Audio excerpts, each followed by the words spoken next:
students, our next topic of machine chapters is pulley. Under this topic we will study three types of pulleys. One is single fixed pulley, another is single movable pulley, then we do the third system of pulleys, that is block and tackle system, which are our topics of concern according to ICSE syllabus. So first of all, let us understand what is a pulley.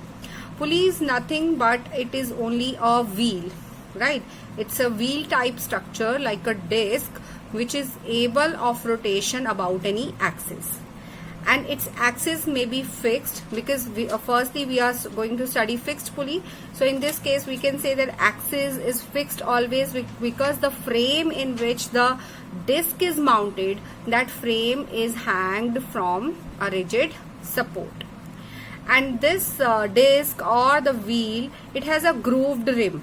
That grooved rim helps us to pass a string or a rope over the frame, over the disc of this pulley, just like there are tire tubes on the rim of the bicycle tires. So the pulley can be used in two ways: either a fixed pulley like this, by keeping its axis of rotation unchanged. In this diagram there are two views of the same pulley. Firstly, this is the front view, and this is the sideways view of the pulley. So there are two kinds of pulleys. Number one, single fixed pulley, and its definition is a pulley which has its axis of rotation unchanged or fixed, and keeping its frame fixed in one position. That kind of the pulley is called single fixed pulley. And the second one is the movable pulley, which we'll be doing in the next article. Movable pulley, we will see that its axis of rotation is also changing. So how is it used? It is used by keeping the whole frame movable like this. This is the view of a movable pulley. Here the frame is not attached to the rigid support, rather a load is hanging with the frame. And in case of a single fixed pulley, we can see that the frame is being attached to the rigid support, and the string is holding load from one side, and the other end of the string is in the hands of the person who is supposed to apply effort on this pulley. Now let us talk about the various terms which were general terms related to a simple machine, how they are related in case of a single fixed pulley. Now you can see that in a single fixed pulley, load is lifted upwards when effort is applied downwards. It means we can understand that it is the machine in which the direction of effort is changed to a convenient direction, and our effort is actually balancing this tension, and load is balancing this tension. Means in both the string parts, string is a single string, but in both the limbs of this string there is some tension upwards. On one side that tension is balanced by the load downwards, other side it is balanced by the effort downwards. That's why load and effort both become equal to this third force applied here, which is called tension force, which is coming into play due to the weight of this load downward and due to the effort applied downward, right? So effort becomes equal to load, and what will be the mechanical advantage in this case? It will be load upon effort, that is T upon T, which is equal to 1. So it is the third case of mechanical advantage. When it becomes equal to 1, then it is neither a force multiplier nor a speed multiplier, rather it is used to change the direction of effort to a convenient direction.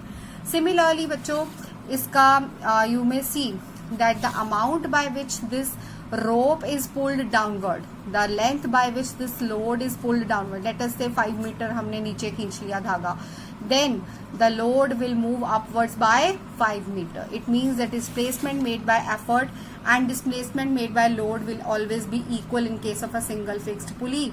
So its velocity ratio is always equal to 1. Hence the efficiency also becomes 100%. But it is only in the ideal case. In practical case, what happens?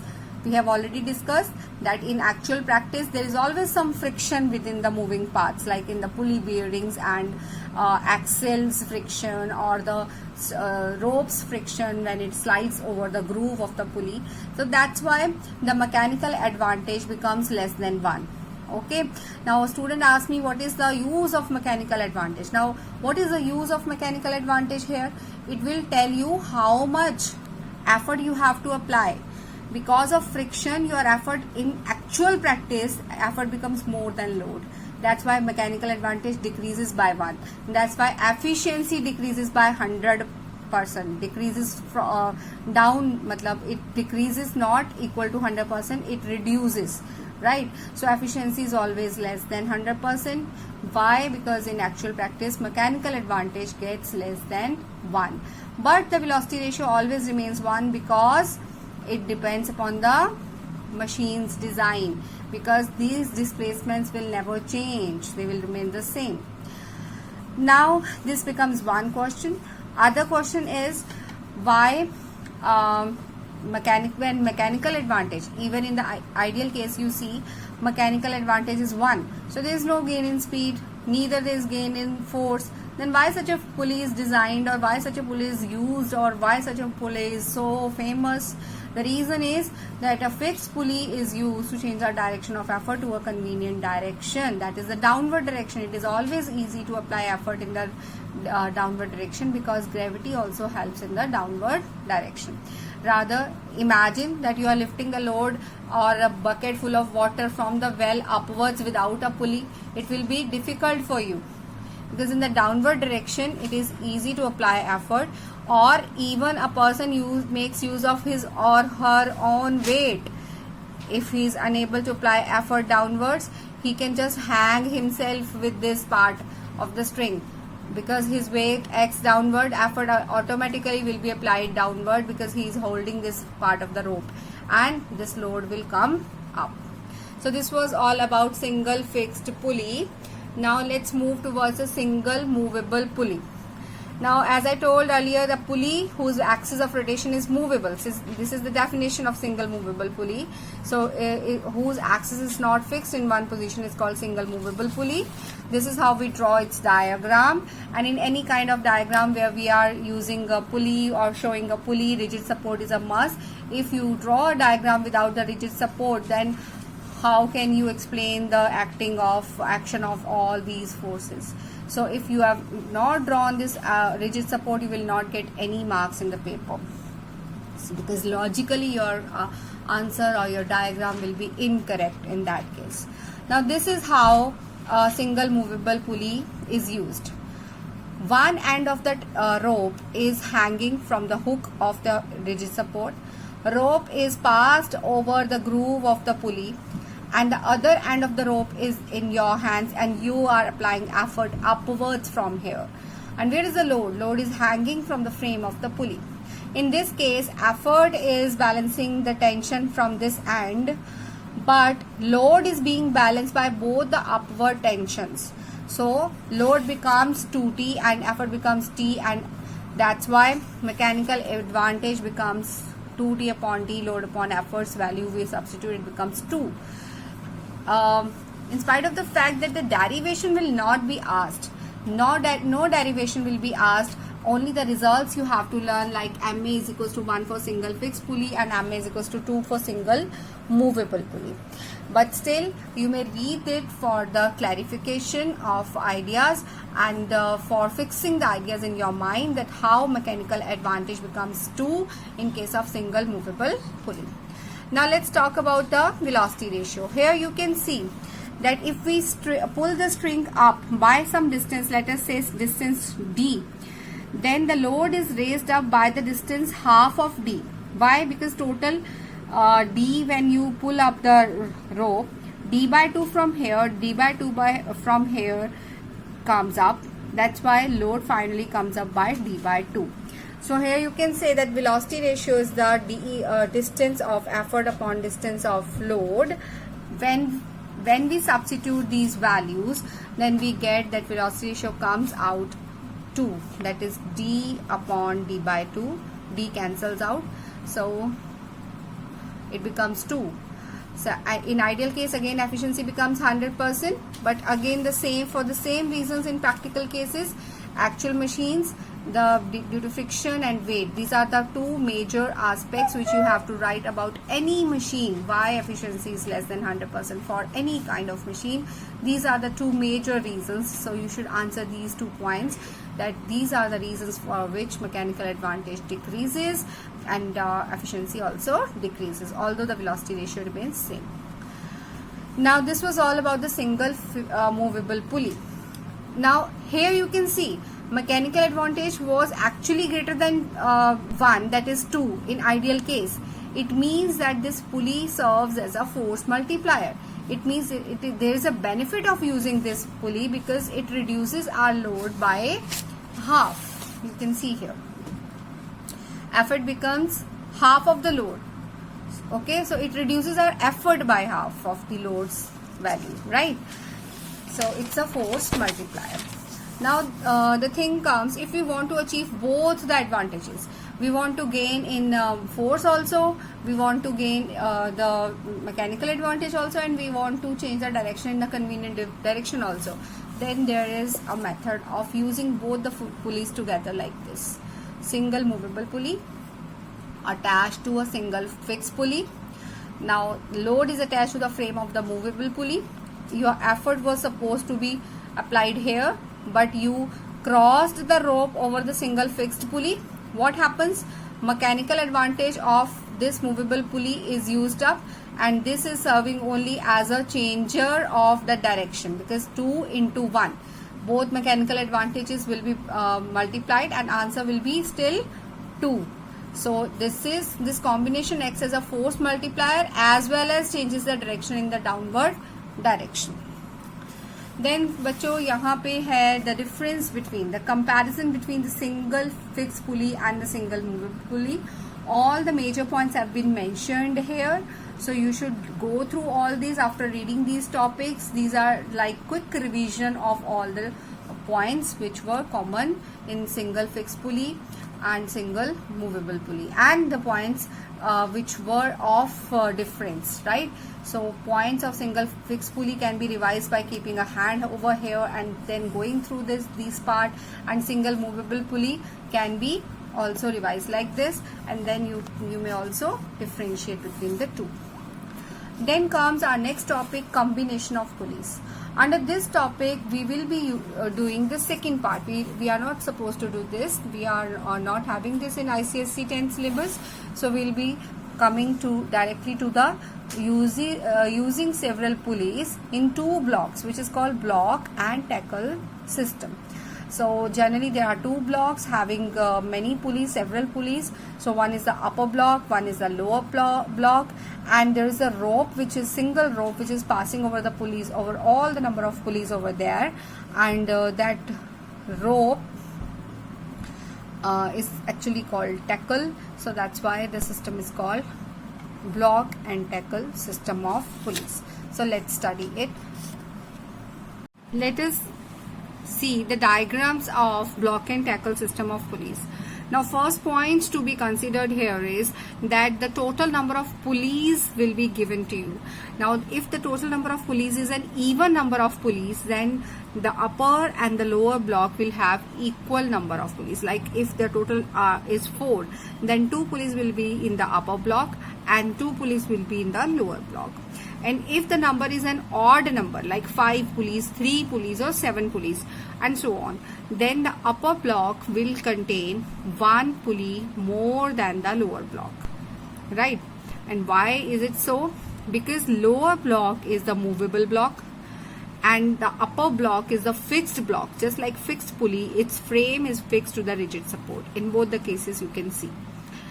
And the lower block is the one which is holding the load. So we want that movable block should not having more weight. That's why we take the extra pulley in the upper block in case of odd number of pulleys. So for the diagram of such a system of pulleys, which may be asked in 3 marks or 2 marks question, or even in 4 marks question, to draw the diagram of a block-in system of so and so number of pulleys.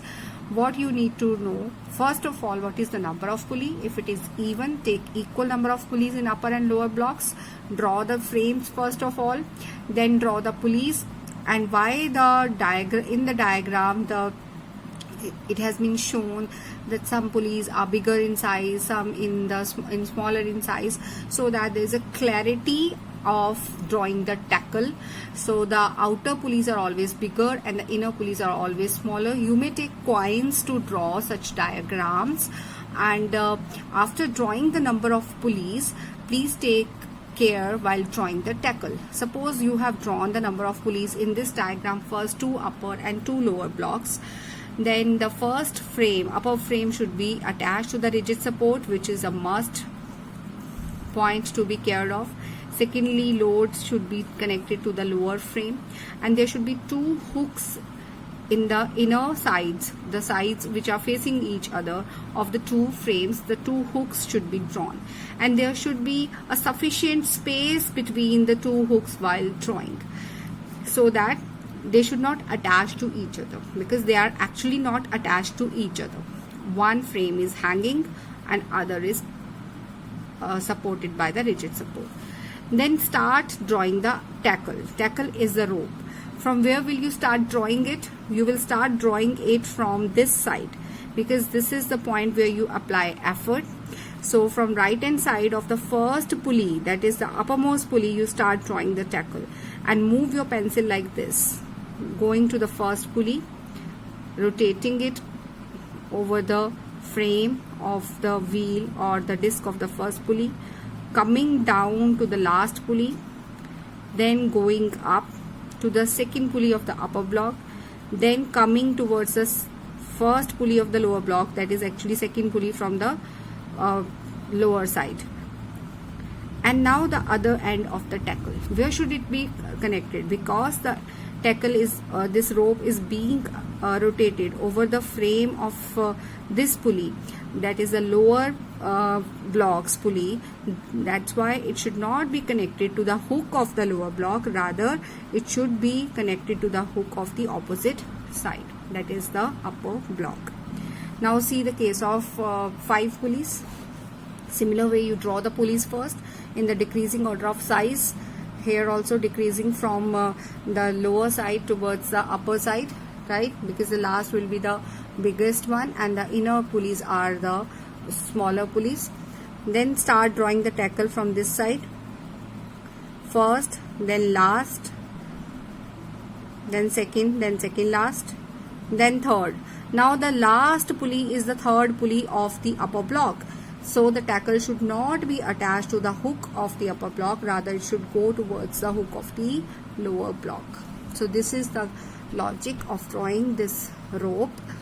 So let's now talk about the mechanical advantage and the velocity ratio of this pulley system. So first of all, when you have finished the drawing of these diagrams, then mark all the forces. First force is the load acting downward. Second is the effort, this one also acting downward. Then tension in each part of the string, and count the parts 1, 2, 3, 4, 5 in this case, and all the tensions upward. Here it will be 6, 1, 2, 3, 4, 5, 6. All the tension should be shown with the arrows upwards. Effort downward, load downward.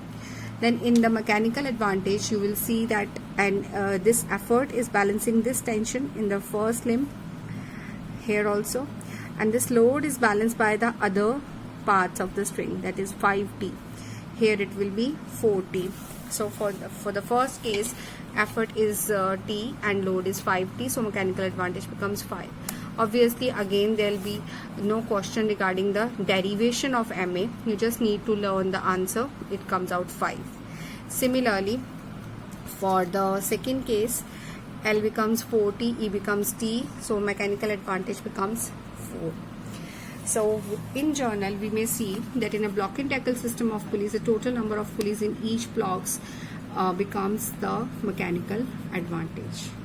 And just like in a single movable pulley, we did that velocity ratio comes 2 times. Why? Because we saw that effort, if it moves by d distance, then load only moves up by d by 2 distance, because all parts of the swing are moving. Okay, all parts of the rope, if d is the distance moved by the effort, then how many parts are there? 1, 2, 3, 4, 5. So the load will only go up by d by 5. Similarly here, d by 4 times. So the velocity ratio becomes n. Why? Because displacement upward made by the load, if it is d, then effort or the rope has to be pulled down by n times t, because the same rope is covering all the distancing.